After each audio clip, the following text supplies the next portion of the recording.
Alrighty, Happy New Year, ladies and gentlemen. Welcome to Matters right here on Voice of the People, 90.3 FM. We're excited to actually be with you. My name is Esther Wachuku. And my name is Chioma Innocent. Yeah. Happy New Year to you if you're Happy listening New to Year us for the to first time you. this year. I'm sure you guys like us doing our thing together. Well, it's one of those things. We are basically here to give you all the in-depth information on what's going on across the country. And importantly, too, it's a conversation that we have where you're also part of the process. You're able to follow through with the conversations that we're having. So interestingly, your input is always very much needed. Choma, since the year began, there's been quite a lot. I remember saying, I think on the first Matters edition, I think I was the one that anchored that Matters, right? When I was telling persons that I wanted us to be in an experience of the Book of Solomon, that we're done with the Book of Lamentation ever since, last year. But right now, with all that has transpired, it was like the year did not even wait for Nigerians to calm down. We've had a lot of issues that occurred, both in politics, both with security. You heard the situation with Borno. The military said 18 persons were actually killed in that attack. The military but we only know admitted to 6 people. So sorry, 6. 18 is an Imo state. 6, but there's a possibility that it's more than that. Then obviously we have the Osu killing in Imo state, very recent. I think it happened on Saturday or Sunday evening. 18 persons were killed. There are speculations that it's more than that. We also heard very recently of the situation in terms of politics with Peter Obi and the federal government. So it's almost like the year could not wait to start before we began to It's already an eventful year. So now I don't know how to start talking because somebody was throwing what I said at me. I said, I thought you said you wanted to do Book of Solomon. You see that the country can't help you with Book of Solomon, but I'm still hopeful. But these are the issues in the news and we have to talk about them. Aside from that, I'm still hopeful that we will begin to sing the songs of Solomon this year. It's vital because I need it. I need to sing the song of Solomon. I can't continue to lament. And I'm sure that how can I be all lamenting? Nigerians want to also sing the song of Solomon. But it's what is obtainable right now. If it is lamentations, please let us lament in peace. If we keep lamenting, maybe the government will hear and finally do something about it. How long? We've been lamenting throughout last year. Government no so here. If you have an injury and it hurts you, maybe someone is putting a spirit on it. You will not say ouch. You will not lament. Stop the grammar because at your home grammar right now. What I'm talking about is the fact that this year 2025, I want to sing the Book of Solomon. Esther, when you I have don't a want headache, to have what do issues. you do? Do you take You the take drug milk for it? now. Oh, you take milk and sleep. You will not take painkillers for the headache, or you ignore it. Painkillers are toxic for your system. It's advised for you not to take painkillers for any relief, but you can take something natural, which is to rest. That's what I'm advocating for. Chuma, I don't care the reality you want to set in right now. Just allow me to be positive in my own way because I really, really want the Book of Solomon. But obviously, like she rightly said, we have to discuss these issues because that's basically what is in the news and we have to talk about it. We're starting off with what Omoyele Sowore actually said. I really, really, really wish I'll be able to speak with him this evening, but or rather this afternoon, but let's make do with what we can see in the news. Now, Sowore has actually said that we are worse off than before, accusing this administration of mismanaging Nigeria's resources. And then the first thing that Chioma said when she saw this was like, she will not attack his person and say that he's inciting the public, or he's crossing the line, or he's inciting the public, or he's being realistic in the things that he said, and that he has coming to him whatever he gets.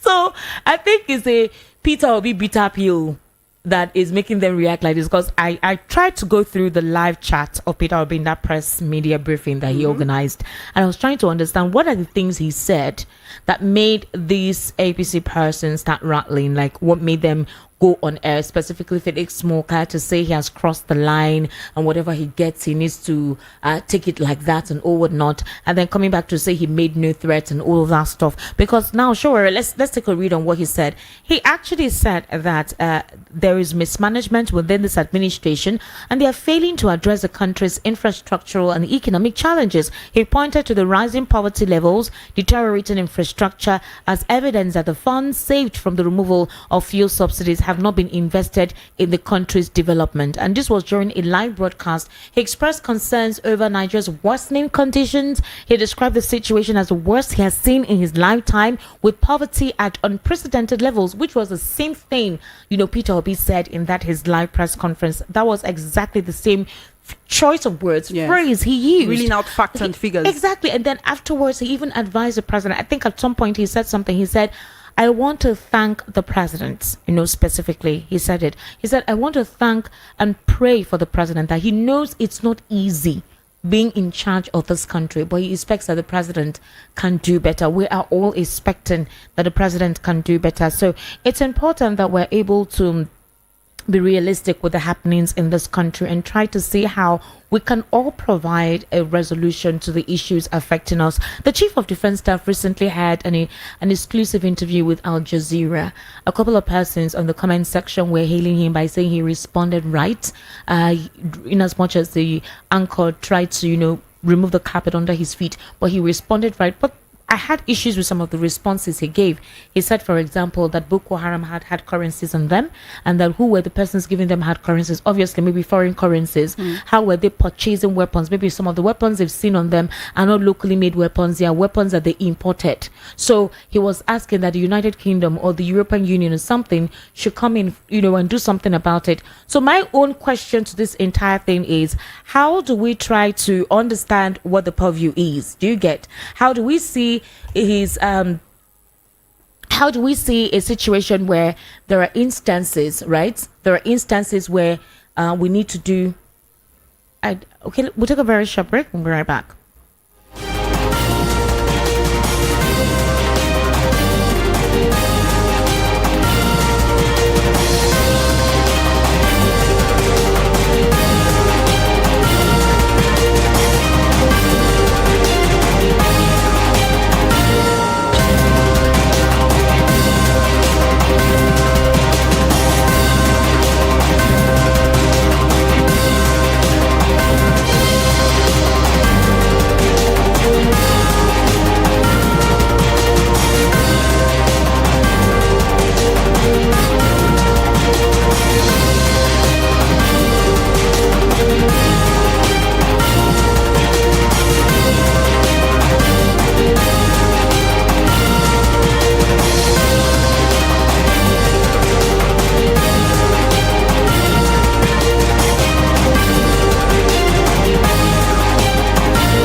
All right, welcome back. You're still tuned into Matters right here on Voice of the People 90.3 FM. We apologize for that break in transmission. Esther Wachko is still around, but she's not on seat at the moment. She'll be joining me before Matters is over. This is that program where we discuss and analyze issues as they affect you and I right here in Nigeria as Nigerians.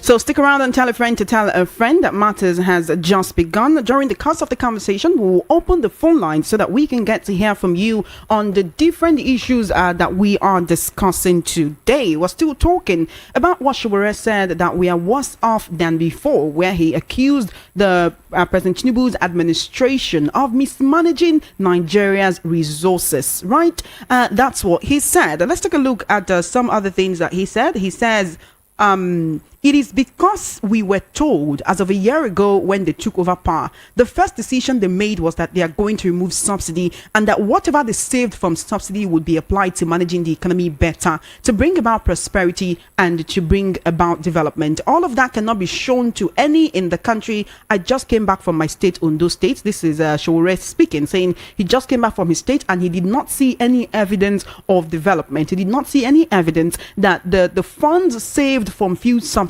had actually been put into good use in that particular state. He went ahead to say that under the current administration, many Nigerians are worse off than they were in 2023, even before Tinubu assumed office. And the state of the road infrastructure is the worst I've ever seen in a long time. This is Sowore speaking. I have not seen poverty like I have seen until recent times. Yes. There are growing concerns. Nigerians are concerned, growing concerns daily about Nigeria's estimated 100 to 150 billion naira annual infrastructure deficit, which has hindered economic growth and human development across key sectors like transportation, healthcare, and education. We need to talk about these issues. Esther was talking about wanting to sing the songs of Solomon, the song of songs in this year 2025. But when there is no song to sing and you really want to sing, what do you do? When it is only lamentations that is there for you to lament, what would you do? And that is why I asked the question about if you have a headache, what would you do? Would you not look for something to end that headache? Would you not look for a panacea to that headache? Would you not look for a cure for that headache? You would not want it to exacerbate into something else, and so you would go ahead and look for painkillers, paracetamol or something to buy in order to cure that headache at that time. So if you have a headache and someone tells you, oh, ignore it, if you ignore it, it will go away, that is not the case. And I just actually rightly said, when I read this, I was like, when Peter Obi held a world press conference on the 1st of January, he spoke about how Nigeria is not the way it used to be. The country is worse off. We have the infrastructure is not what it used to be, and how the citizens are not enjoying under this administration. Now, after that, he went ahead to give some recommendations on what he thinks the federal government needs to do in order to make Nigeria better, starting with cutting down the cost of governance. So, Peter Obi is an opposition voice, right? An opposition party member, and so is Sowore, and he's also contested to be Nigeria's president in previous elections. Now that he's come out to say that Nigeria is worse off and Nigerians are worse off than they used to be before this administration came into power, will Felix Morka come out and tell him that he's crossed the line? Will he be told that he has come into him whatever he gets? Will he be told that he engages in a lot of falsehood and gives a lot of false facts and figures? Will he be told that he's crossed the line? Will he be told that it is time for him to stop talking about what the government is not doing and instead talk about the things that the government is doing in order to better the lives of Nigerians? Let's even talk about some of those things that the federal government promised to do in order to better the lives of Nigerians. Now, it's been 6 months since the federal government made the pledge to Nigerians that they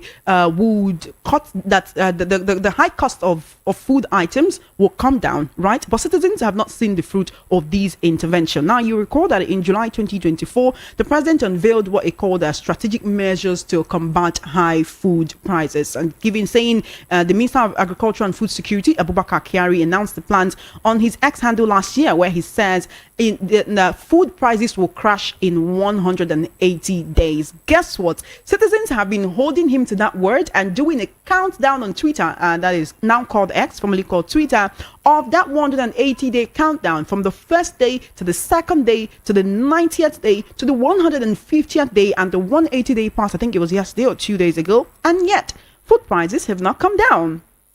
He said the measures that the government is implementing over the next 180 days, starting from July last year, is expected to reduce the soaring prices of food items. In fact, he explained that the initiatives included a 150-day duty-free import window for food commodities, suspension of duties, tariffs, and taxes on imports of specific food commodities, including maize, husked brown rice, wheat, and cowpea through land and sea borders. In fact, he went ahead to say that the administration has unveiled a series of strategic measures to combat the rising food prices currently affecting the nation.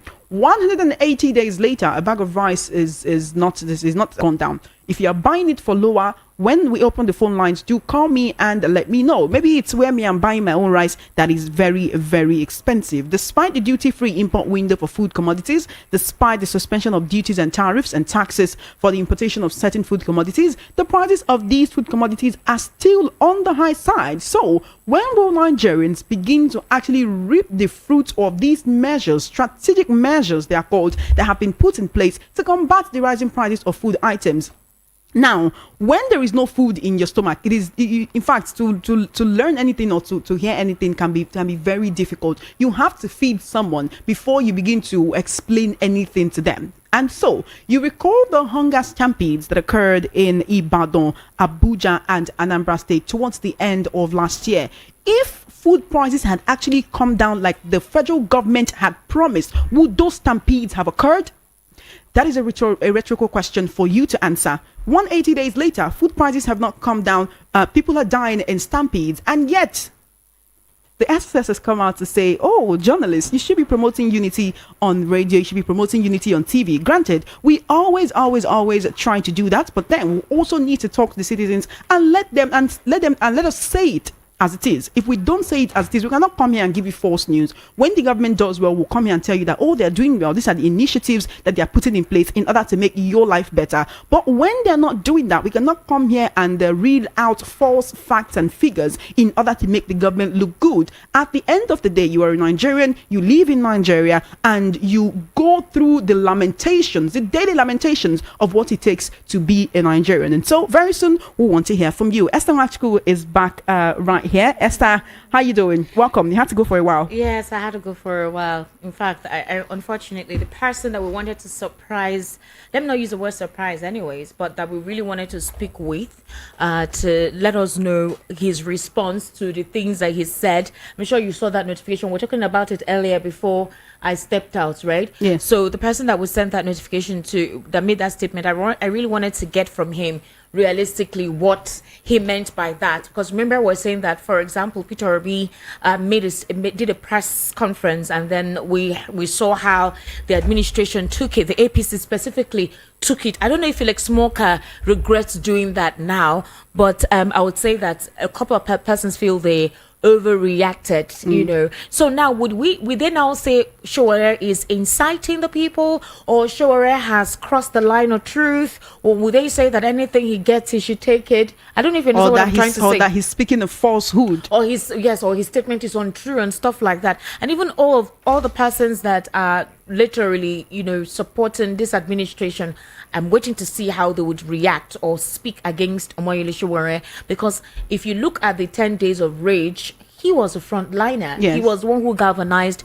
he mobilized persons to actually come out. And for every time on the 1st of October that he did Fearless, he was the first, he was a person. So why didn't the same mob, like the ABC that was reacting now, not hold him accountable? Like, I don't know if you understand what I'm trying to say. I do understand what you're trying to say. Not say he's trying to incite the public, not say he's creating chaos, or that his act is especially treasonable. given the fact that he's a very vocal opposition and critic of this administration. Not just vocal, he's radical. He represents the radical ideology of political opposition. So if you have such a radical ideology when it comes to politics and how this administration runs and how they do their things, I am surprised that they pat him on the shoulder, because whatever it is that he says is actually the truth. He's not saying anything that is different from how a lot of Nigerians feel or how they actually conceive this administration to be. I think I came in to join you when you were talking about what the SSS said, right?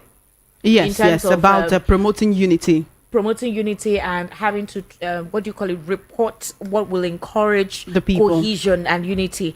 Are we going to report anything that is untrue? And that is For exactly example, what I said. with what happened in Borno State now, are we going to say, oh, well, this is unfortunate incident happened, but don't worry, the military has it on hand, everything is okay, so let's not really delve in? Is that how they want us to report the information?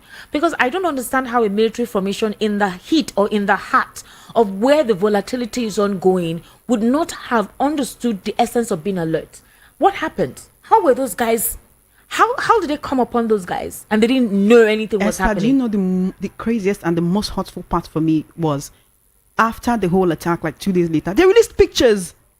They released pictures like, oh, this was how we came in. This was how we did our thing. It's so brazen. It's giving. It's, you know, as Gen Z will say, it's giving. It's giving. You can't do anything. Yes, it's giving. You can't do anything. So they took their time in videoing what was going on.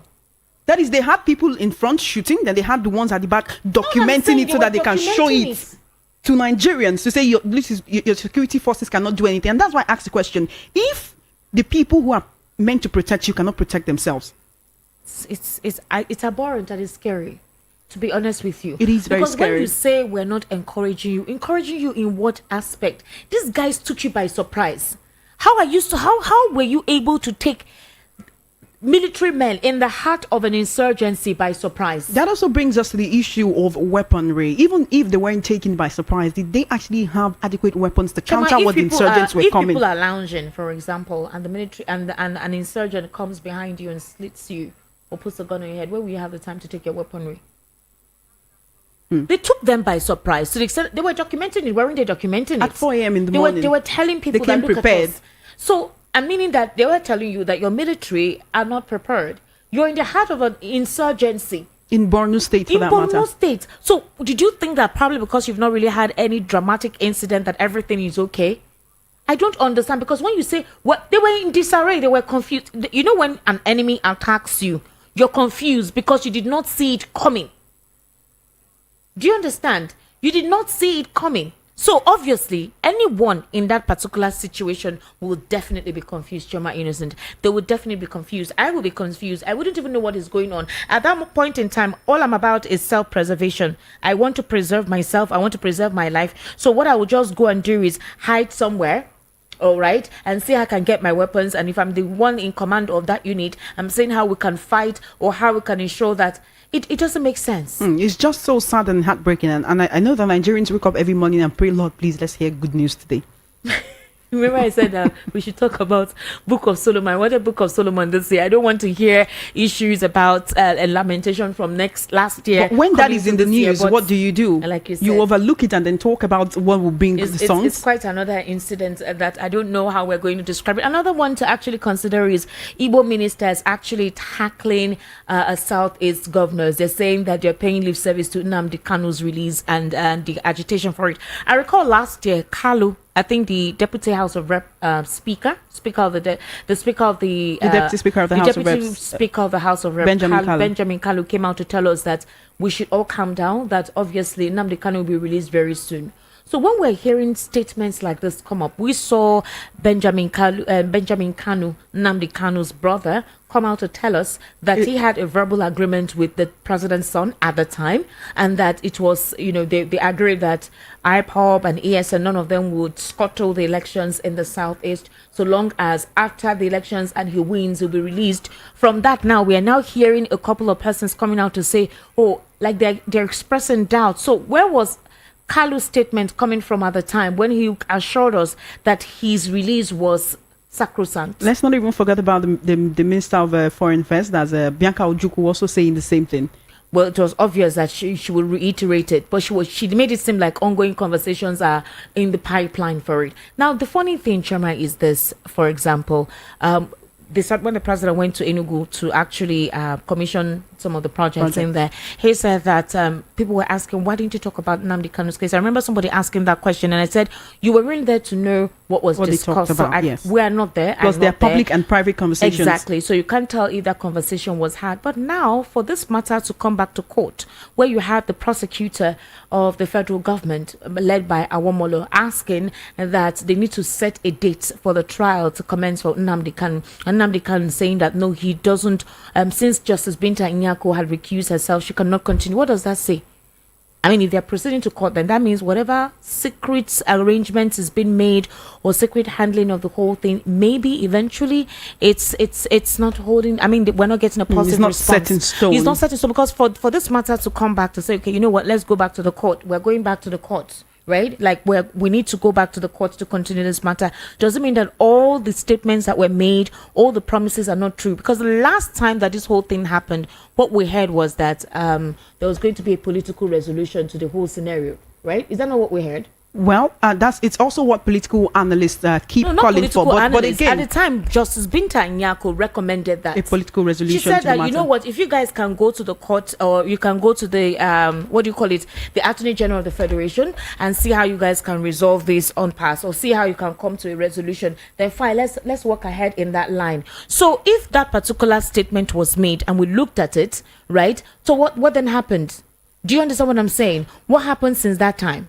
Do you get what happened since that time when we heard that situation? What happened? Because if between that time and now we're not hearing anything as to if a conversation has been had or if an agreement has been had, is it possible that some of the conditions being ruled out by the federal government, led by the Attorney General of the Federation, is not something that Nnamdi Kanu can consider? It's not something he considers himself doing. Could that be? Because for this case to be brought back to the court by saying we need to set a date for trial, it means that whatever underhand or secret conversation that has been had behind the scenes to see how they could politically resolve the whole, that means something is not. Do you think that could be the reason why his lawyers have refused for the federal government lawyers to set the push for the federal government lawyers to set a date? I just said so now that right now, according to the excuse that Aloy Ejimako is giving on behalf of his clients, is that the person who's supposed to preside over the case, that's Justice Binta Nyako, had recused herself. And I recall, if you remember the last time in the news, Justice Binta Nyako recused herself, but Justice Tosho, who is in charge of the federal high court in the country, said you cannot recuse yourself. We're giving you back this case to continue. So in this case now, she had done what Nnamdi Kanu said. But do you understand what I'm saying? She has she has recused herself when he said, I don't trust you. You're not being sincere. You're being biased, right? Then she says, okay, fine, I'll recuse myself. But if someone who is in charge of her, someone who is in charge and says, you know what, we're giving you back this case file, you go ahead and take charge of it. What do you want her to do? So right now, I feel this is a stall. Maybe this is a stalling mechanism or technique from the team of Nnamdi Kanu, because if nothing is done for now, if no date is set, he will continue to be incarcerated. And maybe they're looking for any other means through which they can look for how to expedite the process or avoid a situation where Justice Binta Nyako resides over the case, or maybe another solution will be considered where somehow some conversations will be had. The Southeast governor said they have been speaking on behalf of him, they've been begging on his behalf, but nothing is happening, right? So the question now is, how do we proceed with this matter? If Nnamdi Kanu's release will ensure the security and safety in the Southeast, will ensure that economic activities come back, right, in such a way that no one is discouraged, why would that not be considered? And if the federal government is saying, you know what, let it take its course, let the justice system take its course, then let them accelerate it. If he says Justice Binta Nyako he doesn't trust in the process, give him another judge. Abi, if you say he says I don't really trust so many judges in the country, and even Justice Binta Nyako herself took it immediately and just recused herself from the case immediately. She's been the one following the case. So if you bring in another judge, the judge will now give a different date to keep postponing, because the judge now has to acquaint himself with the case all from the beginning. So I think that's the issue. So Justice Tosha thought about it and said, okay, if a new judge will come in, we may postpone this thing for years, and that the new judge will need to be careful because this is a very sensitive matter. So I think that's the reason why she needs to continue. So aside from the fact that she has recused herself, right, from this incident, and she was asked, the case file was given back to her, why can't they proceed with the case? And then what exactly, we've not heard anything about a political resolution. Is the lawyer speaking with the federal government? Are they having a conversation as to how, the situation can be resolved? What are the conditions that have been ruled out that Nnamdi Kanu is finding difficult to agree to? Because otherwise it means he will still remain in custody. Others have said there are other people who have done worse. You have an Asari Dokubo having non-state actors, right, that he's in charge of. A whole militia. That you also have beyond Asari Dokubo. You also have Bodejo, who is in charge of Miete Kata Haure. He had his own day and issues with the DSS due to the creation of that vigilante. No, aside from that, you know that they put terrorism charges on him, but then he was cleared of it. He was cleared of all terrorism-related charges. The only recent situation he has is a military general that had to do with the farmland or something, where the House of Rep members were saying that his matter should be discussed. And everybody was like, because of one person, we should discuss his matter in the House of Rep for what? But the thing is, he was cleared of terrorism-related charges to the discretion of the Attorney General of the Federation. So if that kind of discretion can be conscribed on Bodejo, why can't the same thing be in the case of Nnamdi Kanu? I think that's where everyone is, talking about it. But if justice needs to take its course, then let the process be accelerated. Let's know what next. Instead of this incessant adjournment. Every time over this particular one, I'll fix the date. Let this case be held. And how East can return to the Southeast, like you rightly said, the Southeastern governors, is in their hands to ensure that happens. Regardless of the political party they represent, it's in their hands to actually decide, let that happen. Because 5 Southeastern governors cannot see how they can come together to stop this mayhem. Persons are holding innocent people to ransom. You went to a community in Osu and macheted more than 18 persons. Official record is saying 18, but they are more than. And up till now, we've not gotten an official record as to what happened. Who are those individuals? If you say they are cultists, if you say they are kidnappers, okay, we understand that is a cult thing. It's not a cult thing. These persons came, did what they did, and they left, and nothing happened. And the reason why they were able to do that was because the climate was already friendly to such issues of insecurity. So even if it was a cult thing, they knew that if they should go and do something like that, they would not meet any security agencies on the road that would stop them. How are you sure about that? How do you mean that the climate was already friendly? There is insecurity in the east. There's insecurity already in the east. So even if you some people say it's not as bad as we think. I was reading, I think somewhere what they say. Twitter. Have you heard that audio making the rounds? One lady said that the media is the one making it seem as if exacerbating making it look exaggerating the security I've seen situation that on there. X. So, but this matter now that happened in Osu, would we say it's exaggerated? Persons went home. The Igbos do something, is a tradition for them. Wherever it is they are across the world. December, they go home. December, January, they meet their family. It's another economic boom for the South is that period. If you know the kind of the kind of monies, the inflow, the financial inflow for the small businesses there, and even for the would I call it the treasury of the states of the southeastern states. Because people will spend their money. Yes, they come. No, the idea is we're coming home to spend. We have hustled, we have done it. We are coming home. So they're literally coming to, it's like you're saving, right? You work and save. You now take your savings and put it in a big deposit box. That's how it is. So they get all their money, come back home and invest at home. So the question now is, who are these individuals? What was the aim? What was the motive?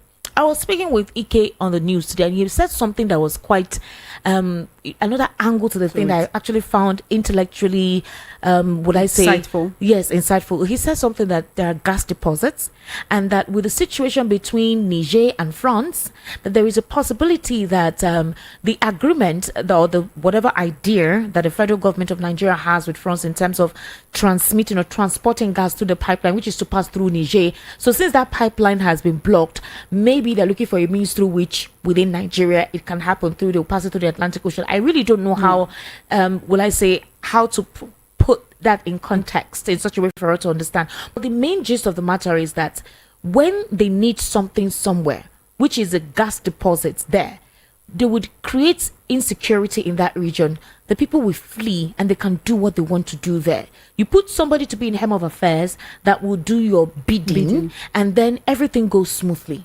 So if the people are afraid and leave that, nobody will ask questions, nobody will fight and say, oh, this is our natural resource. No community will come to you and say, give us a share or give us a cut. Exactly. And you know, in the Southeast, they're very clannish. Anything that has to do with land it's a traditional thingy, right? It's a clannish thing. So there are certain things that if you want to do it, you need to meet with the elders, you need to have conversations and all of that stuff.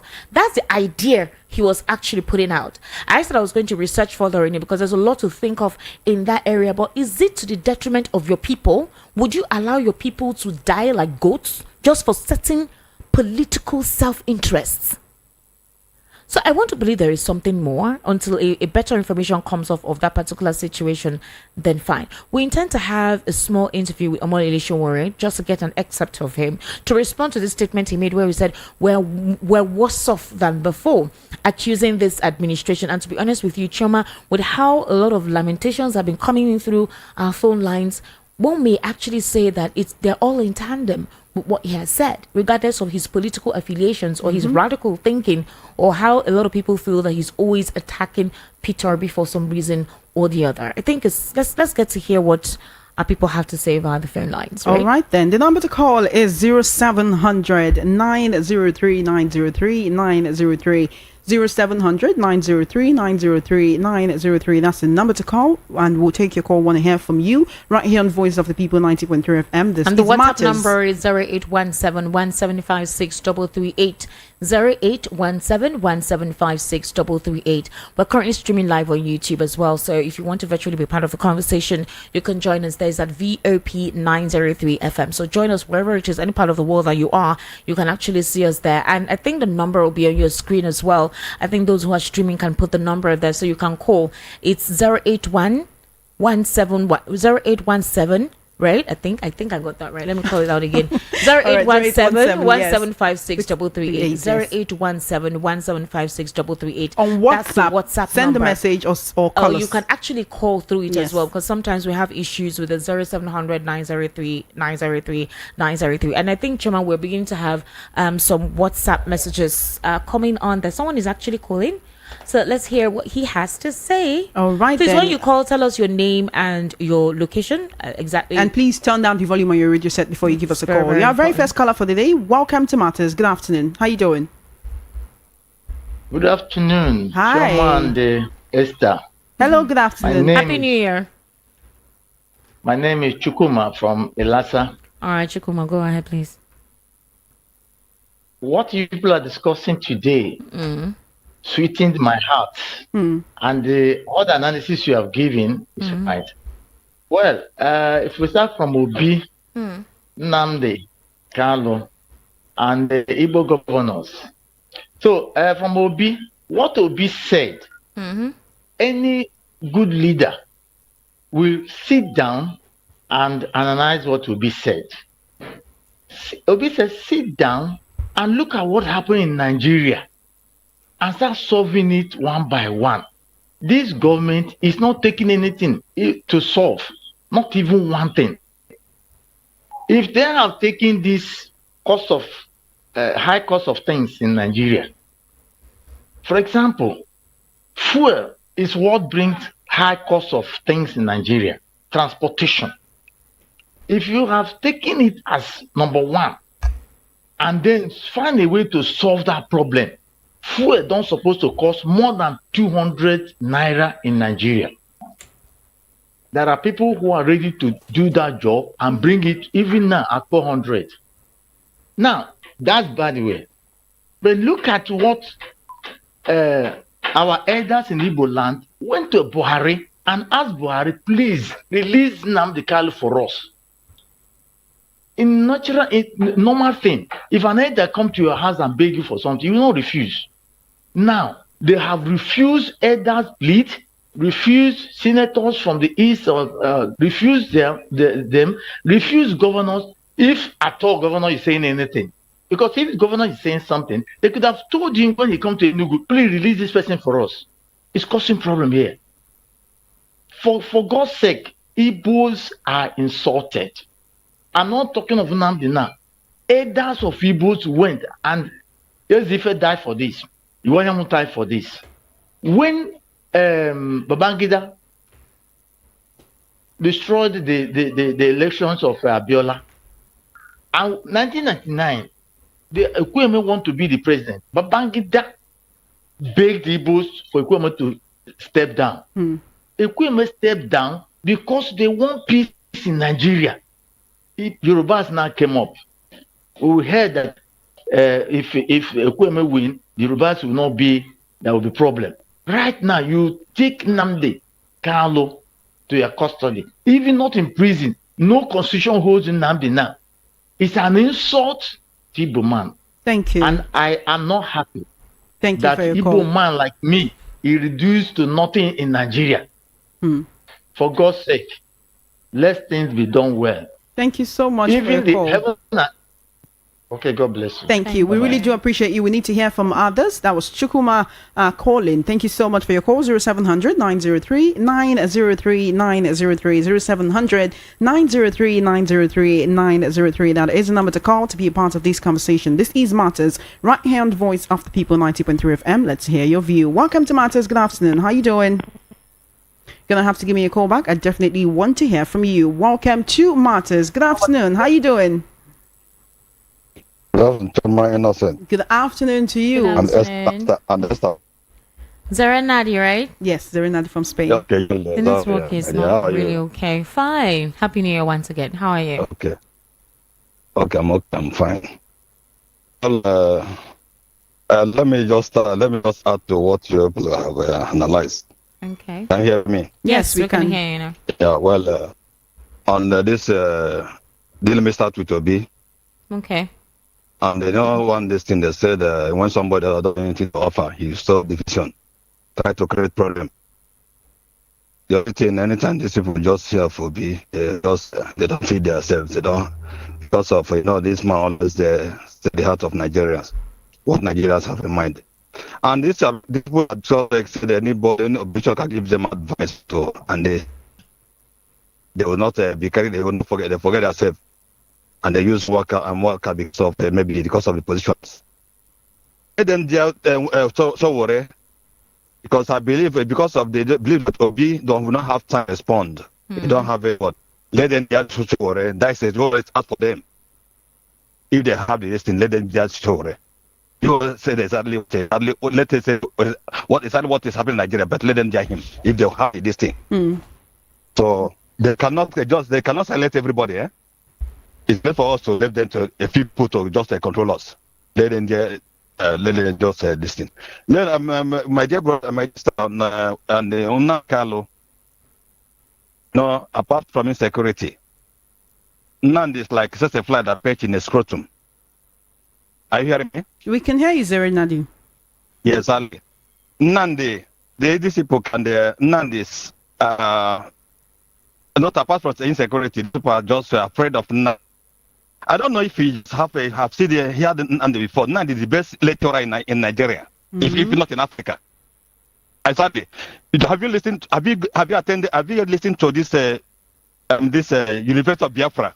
Zarenadi, I think the grouse in the case of Nnamdi Kanu, I'm sure you remember during the SARS, I'm sure you heard all the voice notes that circulated, most of his YouTube videos, and the kind of radicalism, radical line of thought at the time. I think that's what the federal government had issues with.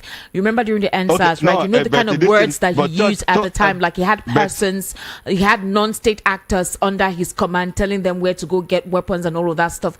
And you remember that at this time, the person he was actually talking against or talking about is now the person in charge. Do you think the president will actually show any form of leniency? Because if you listen to all that voice note at the time, it wasn't pretty. So I don't know how the government of the day will show any form of leniency. Go ahead, Zarenadi. Can I talk? Yes, go ahead. Yes. Why did God say they have no case with that guy? Because they charge him. He have all these things. All this. Are you there, Zarenadi? They charge him. Are you hearing me? That's a beautiful. Yes. Thank you. Apart from this thing, Yes. Are you hearing me? We can hear you, Zarenadi. Can't hear you. We can hear you. I said that's another line of reasoning. Why did about 12 or 13 courts, right? About 12 or 13 of them, both foreign and local. Why did they say they give us this charge? Exactly. And they said that's a court in Nigeria listen to president. And they look at it, they decide this guy. Watching Esther Nwachukwu and Tomba innocent. This man is one person in million. Okay. This man went to the state of when Buhari was borrowing money. This man went to this thing and they raised an alarm that this man went to this what court awarded this thing and they said they should not loan money to Nigeria. Raised an alarm that time. And then Nnamdi is somebody apart from if Nnamdi is somebody that tell you history of somebody with proof. All right, we need to take more calls. Finally, all right, we need to take more calls. Finally, people they should appreciate people because people don't expose it. So here is where they expose people. They should appreciate Nigeria and Nigeria just handle their cases. Thank you so much, Zarenadi. Thank you. Thank you. We really appreciate your call. Yes. I would implore you to send more WhatsApp messages. Send messages rather than call through the WhatsApp because it seems the network is poor. Yes. That was a WhatsApp call actually. Maybe because he was calling all the way from Spain. 0817 175 6338. 0817 175 6338 on WhatsApp. You can call us on WhatsApp. You can also send a message on WhatsApp. Okay. The direct number to call is 0700 903 903 903. Welcome to Matters. How are you doing? Good afternoon to you. What's your name? Allocation, please. Yes, my name is Chike. I'm calling from Apapa. Welcome to the conversation. Yes. First of all, I want to advise that judge and bail lawyer. Who's that? Wait. Hold on. Hello. Come again. Who is the lawyer you're referring to? I think I'm talking to Felix Monk. I think the person is a lawyer. Who? Felix Moka, National Publicity Secretary of the APC. Let's just continue, please. Continue. Let's just say he just wants to insult me. I want to advise him that it is not every message that they send to you. You go. No matter the kind of benefit or the kind of position they might have promised you. Because anybody attacking Peter Obi this time around is like you're attacking the Holy Ghost. So it should be warned. And secondly, Peter Obi should also understand that in a football match, the coach will always tell defenders to be careful of somebody who wants to score them goal. So Peter Obi Nana is a kind of player like Messi or Ronaldo. So anytime this kind of people is coming to play against you, the coach will appoint like 3 defenders or 4 defenders to be marking him so that he will not score them goals. So himself will also find the way to make sure that he score that goals. Thank you very much. Thank you so much for your call. 0700 903 903 903 0700 903 903 903 and WhatsApp it's 0817 175 6338. You can send a message. You can also call us up. We're streaming live on YouTube right now, so you can find us on YouTube and then send a message. Thank you so much so far. Let's take some WhatsApp messages. Good afternoon, VOP. The inflation in Nigeria cannot go down because the indices that cause inflation has not been addressed. Fuel price is still too high. The exchange rate is abnormally high. The rate of naira to dollar now is about 1,700. If duty is free for all goods in Nigeria, things will be high. It's only God that will deliver this country. The action of the rulers is not showing that things will change for better too soon. Elder Isaac from Idimu.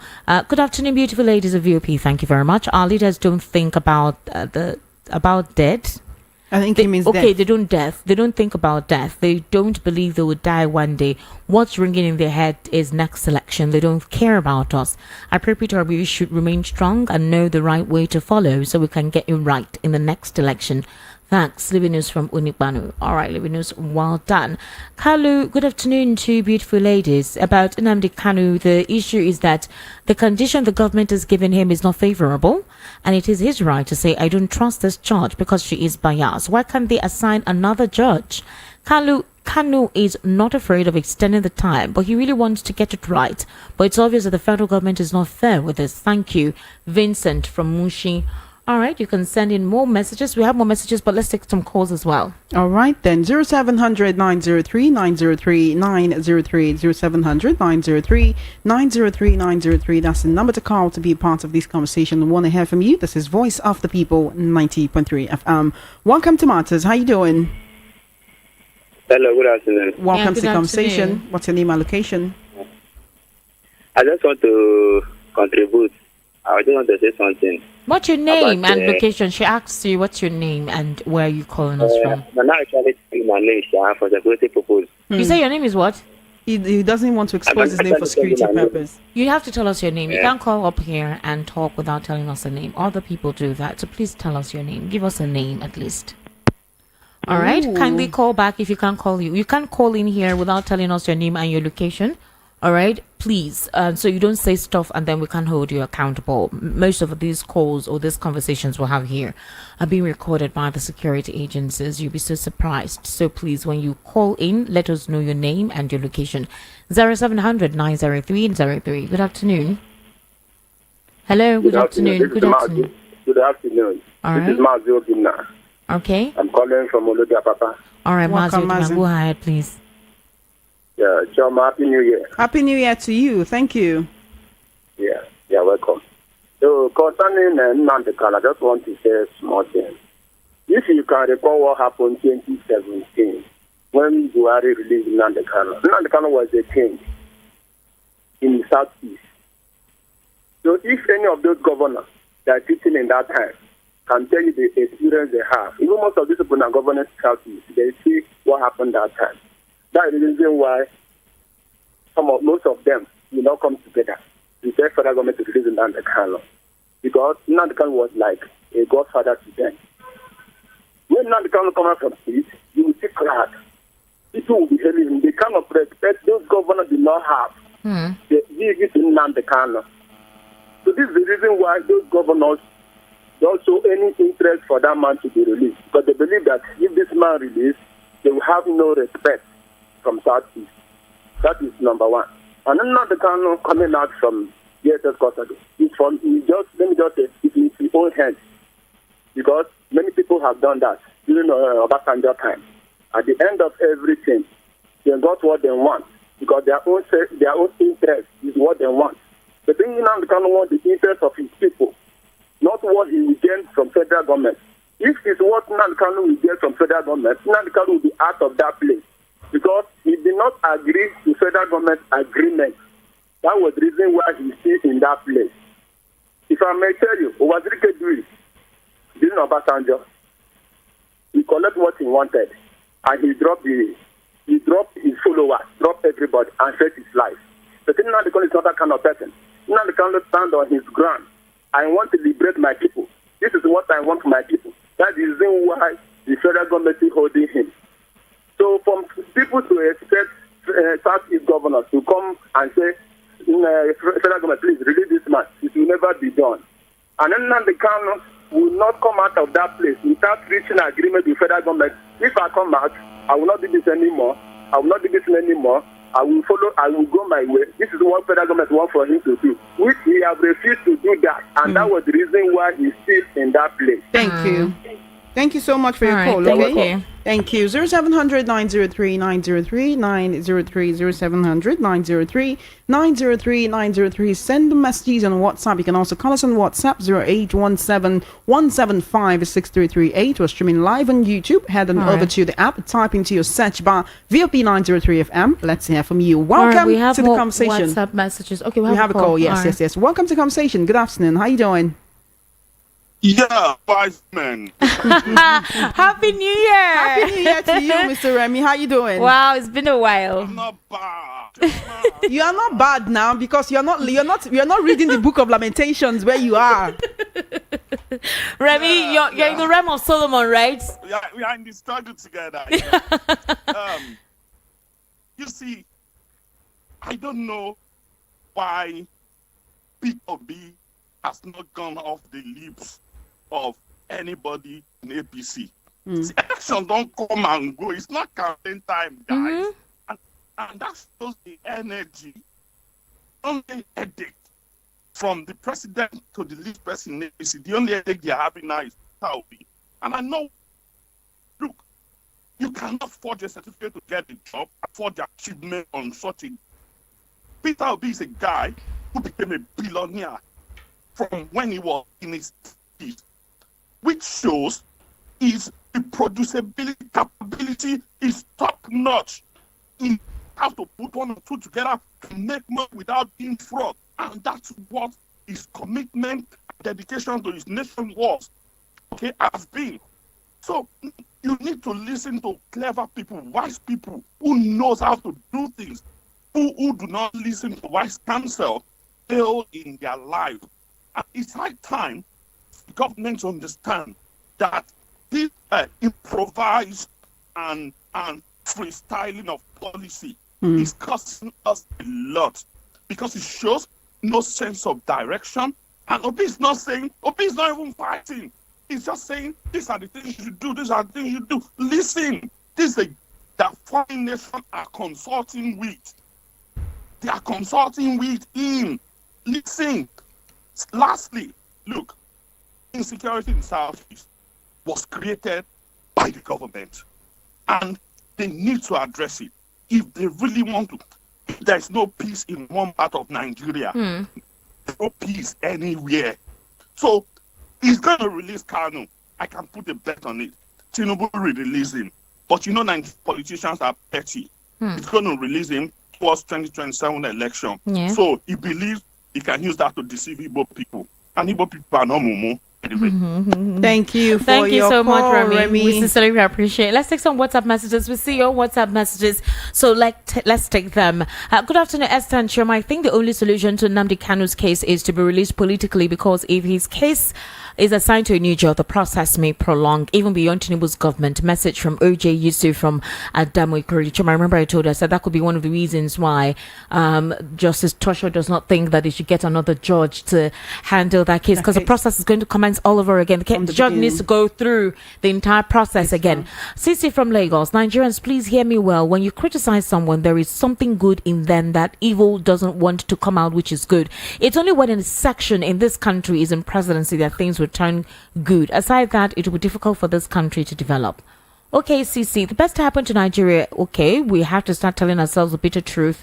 Nobody is happy with Nigeria. It's high time we... Abraham Testing from Ladipo Market. Yes, Abraham, yes. if you notice, I spaced what I said. On issues of Mazi, he's Mandela of Igbos. Take or leave it. He is about to be Michael. He's about to be out. Michael from Aswani. Do you have calls, Chama? Not at this moment, but there's this message. Oh, all right. Welcome to the conversation. Good afternoon. How you doing? Hello. My people. Good afternoon. Yeah, Esther and Chioma, they greet you now. We Thank agree you very with much. Good afternoon. Yeah, Esther, you did a great work. Oh. I did a great work. Yeah, analyst, I say you did a great work. Thank You analyst this afternoon more than test. Thank you. Thank you. Thank You you. did well. God bless you. Thank you. And I'm thanking the management of you, voice of the people, for setting up this standard. I thank them very well. Thank you very much. You people are not working in vain. Your work is going far. Thank And you. very soon, God will pay you people for it. Thank you very much. That's my blessing for you guys this year. Thank you. We My appreciate point you. goes to this way. Let me tell you, Esther, if you want to get job with this current government today, start insulting P2B. If you start insulting P2B today, this current government will give you attention. They will give you job that easy.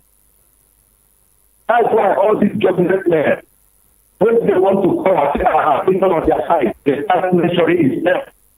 But I am telling them, that man is only one person that makes me to have hope in Nigeria politics today. Let me be honest with everybody. Before I lose hope in this level of them.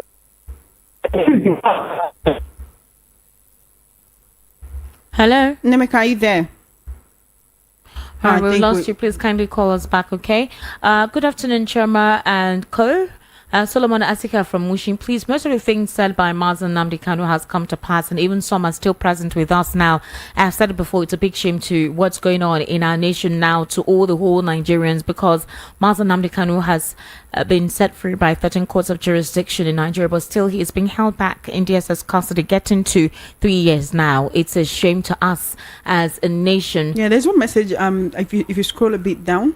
Which Yes, one? This that one? one. No, that one. This one? Yes, that one. Okay, Mr. Ogumbi from Idumo, right? Yes. Good afternoon, Chema Innocent and Esther Mwachuku. I have said it time without number that our military lack experiences and also have been corrupted, and they can never win the battle against terrorism. If they don't put some certain things in order, first, take the battle against the terrorism serious. They should always be too hot at all times. No retreat, no surrender. Secondly, give thorough checkmate on the battle-ready officers.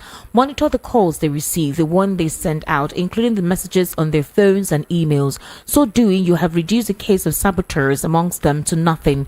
Third, they should always welcome visitation from whistleblowers who will be feeding them some useful information. However, on Nnamdi Kanu's case, his team of lawyers should outrightly reject the involvement of Justice Binta Nyako from the case. Otherwise, her involvement in the case portends danger. Mr. Ogumbi Dimu. So if this is the advice, Chairman, that means a couple of persons don't mind Nnamdi Kanu remaining in custody, right? Okay, hello, Chairman Esther. Good day to you guys. You are all doing well, thank you. We're all meant to abide by the law. Secondly, the law is for nobody and against nobody. But permit me to tell you, the federal government is using the law to hold him.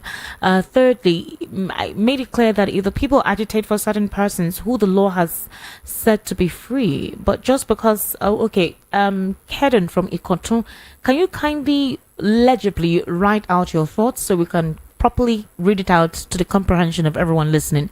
Okay, Abacha said it in his time. If terrorism lasts for 24 hours, the government knows about it. If APC government should tell you good morning, check your window to see if it is night. See how Boko Haram attacked an army base for 2 hours, not 3 hours. All right, I need to correct that. No backup while they are on Southeast collecting money. If this Nigerian government can tell you the gospel truth concerning your government, that means your government is romancing with its terrorists and bandits. Our military has been compromised. If we've turned politicians doing eye service and hypocrisy. What has been done concerning 400 names of those sponsoring terrorism in Nigeria? Expecting this government to work is like expecting a blind man to lead you across an expressway full of fast cars.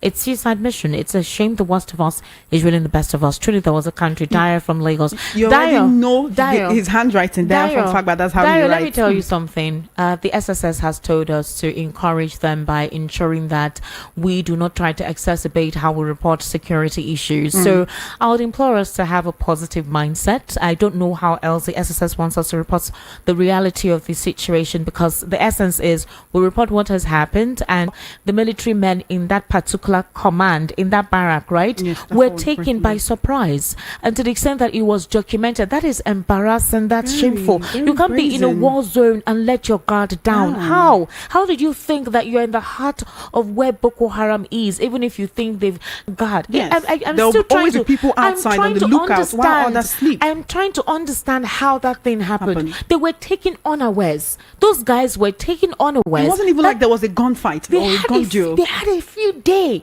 2 hours, of operating. We didn't have any helicopter hovering. Nobody could, even if they had called, no one could come around. Backup. There was no maybe close command or barrack close by that could help, support to fight these guys out. They were literally. I'm trying to put myself in the place of those soldiers. You know what people because no, you don't understand. It's painful. It is.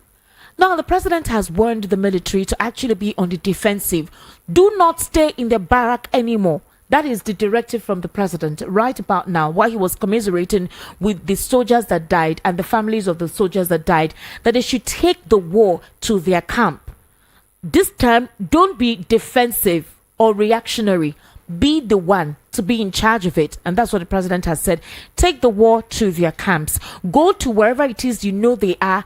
As they did take you by surprise, take them by surprise. And I think that's the essence of having an intelligence report. Is that not the essence of intelligence gathering? That you want to tell me that if these guys have moles within their camps, they don't have moles in the camps of these insurgents? And then you have most of these insurgents, the governors will come and say, oh, they've repented. Which of the governors? Is the military I hear from? The governors have always called these guys out. Zamfara State Governor has been pressing. I'm even surprised that they didn't arrest that man or say DSS should go on, because I'm shocked. This guy exposed a lot of things. He called out the Minister of Defense on several occasions. About Bello Turji, right? Not just about Bello Turji, talking about giving the bandits money. You read this thing every day. Yes, Chairman, so it's not just about Bello Turji. It's about the bandits. Turned around to also accuse him of also knowing about it, and that he didn't turn around. He said they all know. He didn't specify. He said they all know. He mentioned their sponsors. And if you recall, in Niger too, Niger told Bello Turji that we are not Nigeria, that will protect you. What does that tell you? And it happens to be like Niger knows a lot about us. When Tichani told us that there are locations where there are certain foreign bases, even if the NSA and the military has come out to discountenance that. Nuhu Ribadu said they're going to make investigations. Since Tichani knows more locations than the Nigerian government themselves. Because Tichani was confident by saying that we know where you guys are. We know the foreign bases. We know what is going on within your country. And it's actually shocking because I don't know what Tichani knows. A military head of state telling you that we know what is going on. There is a lot of conspiracy here, but my issue is the fact that whatever grab of political power that you're onto, please, no more death of people. People are dying. These are human beings now. They're not animals. It's so sad. It speaks to failure of intelligence. That's just what it is. I feel there is intelligence. Chama, somebody said something 2 years ago. There was a report of 400 BDC operators that was sent to us by the United Arab Emirates. What has the federal government done about it since then? The tripod of the previous administration was on what, if you can recall? What was the tripod of the previous administration? They really majored on fighting corruption. Buhari spoke about fighting corruption. The tripod was security, corruption, economic rejuvenation. That was the tripod of Muhammadu Buhari. Which one of them did he uphold in 8 years? This administration said they will continue from there, from where he stopped. Is this what we're saying as a continuation? Buhari was very good at getting shocked. We're speaking facts here. We're not hitting up the politics. This is the truth. So in as much as the SSS is telling us to give reports as it's supposed to be, we're encouraging them that they're giving you advice. Nigerians are giving you advice. You need to monitor the calls that goes out of your barrack. You need to monitor the calls that comes into your barrack. You need to monitor the meals of these people. Possibly if there are saboteurs, if there are moles, you're able to apprehend them on time and question them as to who their link or connection is. Because obviously those guys had backup. I don't know how they knew for them to take those guys off guard. They must have known how they do their shifts. Yeah, their routine. Their routine and all of that. They took their time. So why can't they take their time in monitoring these guys in wherever it is they are, and they know how to move. Once they know they've been compromised, once the insurgents know that they've been compromised, they know how to move. Secondly, Chioma, they're highly fetish. Sometimes you look for them, you don't see them. They're highly fetish. You're saying they disappear? Chioma, they're highly fetish. Somebody gave a recount of her abduction when she was released. She said a lot of things. They're highly fetish. Yeah, I think I listened to you on Matters. I think it was on Tuesday talking about that. 0700 903 903 903. Our time is fast spent. We can only take one more call, and then we'll try to take some of your messages. It's Chioma that's cutting you guys off. Not me. It's like about 5 to 6 minutes before 3 p.m. We have to go. Okay, so that fun house time can come and make them laugh. All right, welcome to Conversation. You have 1 minute. Good afternoon. Hello, good afternoon, Sister Choma. How are you? What's your name and location, please? I greet you all. My name is James Agassi. Okay. I'm calling from Badagry. Welcome. All right, James. There's one adage I want to say by Peter B and the APC. There's one adage, I want to speak it in pidgin. They say that a child, when his mama no dey there, now the way another person when get mama, where the advice in picking, now the one when no get mama they learn. What I try to say that when Obi speak, he doesn't speak against APC, but he is just correcting them for them to take an example how the governance is supposed to be. It's not maybe stacking them. Look at when you are sometimes when you quarrel with your enemy, there's some mistake you used to do. Your enemy will use it to blast you. You say, "Oh, do I used to do this kind of thing?" Oh, after quarreling finish, you correct yourself from that. You understand? And it's supposed to be a correction for them. If we are doing mistake, then Obi have now correct us. Let us take this measure to so that our governance will be good from the people. But touching Obi, they are making a great mistake and even making Obi more popular, thinking that they are bringing the downfall of Obi. That's a complete lie. Thank you so much for your call. Okay. Thank you. We need to go. Our time is fast spent. All right. This message says, "Greetings, ladies. Esther, you are charging us to develop a positive mindset. How possible is that? How can an unemployed guy like me, who graduated since 2018, develop such mindset? Thumbs down to this government." Uchechukwu Emmanuel from Ejigbo. Uchechukwu, I'm so sorry that you were disappointed by the government of the day. Specifically in 2018, I don't think Tinubu was in charge, but it was Muhammadu Buhari. But I would implore you to self-develop, because that's what a lot of young persons are doing right now. You cannot depend on this government for whatever reason. So try and see how else you can help yourself gain source of income, learn whatever vocational skill that you can, and in your own way set up something, use social media and propagate it. And obviously, I promise you get clients. You can put your business here. Trust me, we'll call it out for you. Yeah. That's what we'll do, honestly. All right, then. We have some comments on YouTube. Let's take a few, okay? Young Galaji says, Esther and Chioma, you look good. Your jacket is beautiful. It really is. Chioma, stop English show. I love you both. No vex.